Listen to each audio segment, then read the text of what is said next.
सुथराई के लिए इतने फंड आ रहे हैं, टूरिज्म डिपार्टमेंट है, आखिर हम लोग अपने जेबू से कितना निकाल के हम बाजार की सफाई करवाएंगे। अब आइंदा लाहेम अगर रेस्पॉन्स यही रहा तो लाहेमल क्या रहेगा? अगर ऐसा ही रहा तो हमारा ये पूरा मार्केट बंद रहेगा, 1.5 महीना और से तक हम हड़ताल करेंगे और देखते हैं आगे क्या होगा। Thank you.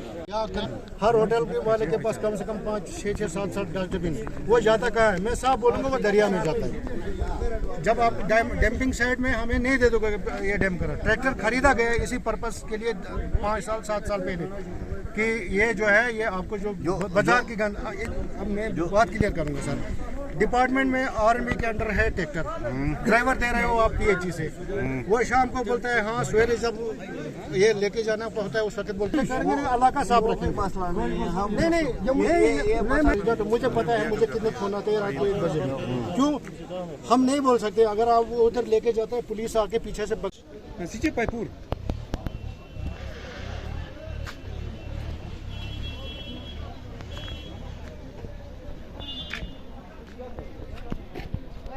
कौन